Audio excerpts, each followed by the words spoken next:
ومه فایده د دې میاشتې د روژې هغه دا ده چې په دې روژو سره مؤمن مسلمان مستحق د جنت ګرځي او د جنت یو خاص دروازې مستحق ګرځي. لکه څنګه چې حدیث مبارکو کې راځي چې په جنت په دروازو کې یوه دروازه ده چې ریان نوم ده، په دې باندې به روجهدار مؤمنان جنت ته داخلي. بخاری شریف حدیث د پیغمبر علیه الصلاة والسلام فرمایي فی الجنة 8 ابواب فیها باب یسمى ریان لا يدخله الا الصائمون. پیغمبر علیه الصلاة والسلام فرمایي د جنت 8 دروازې دي، په هغې کې د یوې دروازې نوم څه ده؟ نبی علیه الصلاة والسلام فرمایي ریان ده. په دې دروازه باندې نبی علیه الصلاة والسلام فرمایي لا يدخله الا الصائمون، نه به داخلېږي یوازې روژهدار مؤمنان به داخلېږي. د دې روایتونه یو روایت نیم وروسته بیا ذکر کړي. علما په دې کې اختلاف کړي چې د ریان دروازې د جنت باندې روژهدار داخلي کوم روژهدار. یو قول دا چې میاشت د رمضان روژه ونیول دی به دې په دروازه باندې داخلي. بل جماعت د علماو دا وایي چې ریان هغه خلک به دغه دروازه باندې جنت ته داخلیږي چې کوم مؤمنانو فرضي روژې سره نفلي روژه نیولي. لکه مثال په طور د عرفې د ورځې روژه شوه، د عاشورې روژه شوه، او همدارنګې مقصد دا د میاشتې دا 3 روژې چې نیول کي ایام البیض، دغه سړی به په دغه دروازه باندې داخلي. ځکه حدیثو مبارکو کې د مانځه لپاره خپله دروازه ده د جنت،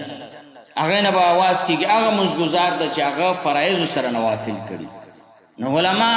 یو قول دا کوي چې فرض روژې نیونکی په دغه داخلي. بعض علما وایي چې د فرضو سره چې نوافل کړي، مطلب نوافل روژې نیولي. نبی صلی الله علیه وسلم فرمایي نه به داخلېږي په دغه دروازه باندې مګر هغه خلک چې هغوی روژهدار وي. په یو بل روایت دی بخاري و مسلم شریف کې دا راځي، نبی علیہ الصلوۃ والسلام فرمایي ان فی الجنة بابا یقال له ریان. پیغمبر علیہ الصلوۃ والسلام فرمایي په جنت کې یو دروازه ده، د هغه دروازې نوم ریان ده. یدخل منه الصائمون یوم القیامة، داخلي کې په دغه دروازه باندې روژهدار په ورځ د قیامت باندې. لا يدخل منه احد غیرهم، بغیر د روژهدار نه په دې دروازه باندې بل څوک نبی اسلام فرمایي نه داخلي. یقال این الصائمون، پیغمبر علیہ الصلوۃ والسلام فرمایي دغه دروازې نه به آواز کیږي این الصائمون این الصائمون، روژهدار کوم دی؟ روژهدار څوک دی؟ روژهدار د دې خواته راشي. فیقومون، پیغمبر علیہ الصلوۃ والسلام فرمایي روژهدار مؤمنان به خپلو ځایونو راپاڅېږي. لا يدخل منه احد غیرهم، بغیر د روژهدار نه هېڅوک به دې دروازه باندې نه داخلي. فاذا دخلوا، چې کله روژهدار مؤمنان جنت ته په دې دروازه داخل شي، اغلقا فلم يدخل منه احد، دا دروازه بند شي، د دې دروازې باندې به بیا بل څوک جنت ته نه داخلي. د دې حدیث لاندې امام نووي رحمه الله فرمایي چې وفي هذا الحدیث فضیلة الصیام و کرامة الصائمین. په دې حدیث مبارک کې چې پیغمبر علیه الصلوۃ والسلام فرمایي یوازې به روژهدار داخلي په دغه دروازه باندې، په دې حدیث مبارک کې فضیلة الصیام، دې کې فضیلت د روژې ذکر شو. معنا دا روژه داسې یو عمل ده چې په دغه دروازه باندې به روژهدار داخلي. و کرامة الصائمین، او یو قسم تعظیم و عزت د روژهدار مؤمنانو ده. فضیلت د روژې او کرامت د چا لپاره؟ عزت د روژهدارو لپاره. خو دې حدیث مبارک کې پیغمبر علیہ الصلوۃ والسلام فرمایي فی الجنة 8 ابواب، دلته ذکر کیږي چې په جنت کې 8 دروازې دي. فی الجنت ذکر کوي للجنت نه، نو معنی دا ده چې جنتیان خو ټول جنت ته چې داخل شي، په دې جنتیانو کې روژهدار جنتیان دا په دغه جنت کې دا دروازه ده، په دغه دروازه بدل نه کیږي. معنی څه چې د روژهدار لپاره په دې جنت کې یو بیل انعام شوی چې هغه د ریان په دې دروازه باندې به دې داخلېږي. ریان یو بیله حصه د جنت ده، په جنت کې ده چې په دې کې به مطلب دا چې انسان تنده به ماتېږي. دا ریان مرتضی کوي، معنا د ریان څه شی ده؟ سرابه کول، خړوبول په خېټه باندې، مطلب دا چې په مړه خېټه باندې، مطلب دا چې اوبس کل ته ریان ویلی شي، معنا چې تنده ماته شي. ملال غیر رحمه الله فرمایي چې د ریان ځکه ویل لأنه بنفسي ریان، دا په خپل نفس کې به داسې سراب جنت وی لکثرت انهار الجاریت الیا په دې جنت کې به مقصد دا چې نهرونه جاری وي د شاتو د شرابو دا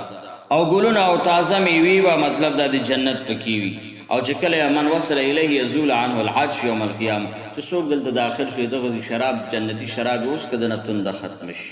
او د لپاره مقصد دا تر و تازګي راشي په دې جنت او مقصد دا چې ریان معنا دا چې نقیز العطش مطلب تنده به ختمیږي مقصد دا چې دا جنتیان روزدار جنت ته داخل شي په دنیا کې په دې رجوع باندې خو دې له تنده رسېدلې په دغه ریان جنت باندې دی به خړو به سیراب شي په اوبو باندې خدا خو دې حدیث مبارک کې دا ذکر کړي چې جنت ته به داخلېږي روزدار د ریان په دروازه باندې دا ریان چې داسې جنت ده چې سیراب د میوې دي پکې ولی دي پکې د دغه شرابو د شاتو د پیو د جنت خدا خو به دې حدیث مبارک کې ذکر کړي به دې حدیثو کې او کم احادیث قدسی چې دا نبی اسلام فرمایي چې الله پاک فرمایي چې الصوم لی وانا اجزی به روزه زما لپاره بدل زه ورته ورکوم دا کم بدل چې ذکر شوی په دې حدیث مبارکو کې دا خود سے بدل ده چې معلوم بدل ده هغه بدل چې الله ورکړي معلوم نه ده چې الله پاک به دې مؤمن مسلمان ته څومره مقصد دا چې نعمتونه ورکړي څومره بدلی په دې جنت کې ورکړي ذهن دی یو خبره دا راځي او بل یو حدیث مبارک ذکر کیږي ابن ماجه د حدیثو کتاب دا کې دا حدیث مبارک ذکر ده نبی اسلام فرمایي کوم یو مسلمان چې بخښته او طریقې سره او دسو کی او بیا مقصد دا چې د کلمه شهادت وایي نبی صلی والسلام فرمایي الا فتحت له ثمانیه ابواب الجنه يدخل من ايها شاء چې د او دسو کی مطلب دا کلمه شهادت وایي نبی صلی الله علیه وسلم فرمایي چې د لپاره اته واړه د جنت دروازې ورته کولو شي چې په کوم بیا د داخليږي کدي کلمې نه ورسته د وفات شو چې په کومه دروازه د داخليږي داخلي شي نو دې حدیث نه معلومه شو چې د اودس کول نه ورسته کلمې شهادت وین کې د جنت د اتو دروازو مطلب اتو دروازو نه داخلي شي او په دې بل حدیث مبارک کې دا راغی چې یو دروازه د په دې دروازو کې هغه تریان یوازې روزدار به داخلي په یو روایت کې دا راغی چې مطلب دا چې اودسو کې کلمه مؤمن وي شهادت کلمه دی چې کومه دروازه د جنت باندې داخلي نبی اسلام فرمایي د لپاره هغه به کوله وي او په دې روایت کې دا ذکر کی چې ریان دروازه یوازې خاص چا لپاره ده روزدار لپاره د دې حدیث مبارکو د دواړو تعارض په مابین کې مطلب دا چې تعارض د فایده څخه کړی دا ملالکه رحمه الله فرمایي چې ان يصرف عن يشاء باب صيام فلا يشاء دخول منه ويدخل من اي باب شاء غير الصيام یعنی دا اودس کول نفس د کلمې شهادت وینکې وې دا توجه به دنه واړول شي د سنه به واړول شي ايشاء باب صيام چې د خوخه مطلب دا چې دروازې د جنت ریا نه ده دینه وې د طبيعت واړول شي نو مطلب انه يصرف عن ايشاء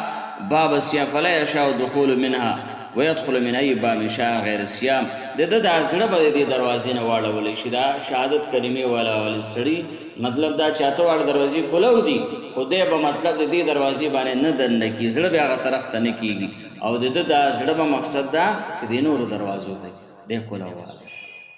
یو بلدا چې الته اعلان بداسي کی چې روزدار په دې داخل دروازه ټولو ته کولا ودا چې چا کلمه شهادت ویلې ده او د دروازه کولا وشو خو چې اعلان چاته اعزازي کیږي هغه با مقصد دا چې د ریان دروازې نه اوس ګوره خیرات مقصد دا چې عام خیرات ده خو یو چاته خاص سره د اعلان چې څه یو خاص دعوت ورکړي نو ګوره هغه یو قسم عزت شو کنه لوډ سپیکر کې اعلان شو چې مثال فلان کې کس دعوت کړي دا مطلب ورشي توام تیار کړي خیرات یا صدقه ده او یو درې کسان ته خاص سړی رشي اعلان سره دعوت ورکړي نو جنت دروازې ټول کولاوي د کلمې شهادت وین کی لرا خو چې کوم اعزازي دعوت ورکولای شي وختلای شي د غریان دروازې باندې هغه وسوک روزدار شي اعلان شي چې روزدار اذن نشي نو روزدار بدل نکي د د سړی دا چې دا ته واړه دروازې ورته کولوي دی ریان طرف ته به د زړه واړولې شي په بل طرف دی په بل دروازه باندې به داخل شي او بل جواب ملالک رحمه الله دا څه کړی ده چې على ان الابواب الجنه اكثر من 8 منها وی دروازې د جنت د اتونه زیات دي چې اتونه زیات کلمې شهادت والا لپاره ته دروازې کولو او چې مقصد دا چې اتمونه زیات شو ریان چې د یوازې د روزدار لپاره ده. الله پاک دې موږ او تاسې جنتیان وګرځولی او په جنت کې چې دا کومه دروازه ریان د الله تعالی د په دې باندې داخلېدو الله پاک زموږ او تاسې نصیبولی کړي. اللهم صل علی سیدنا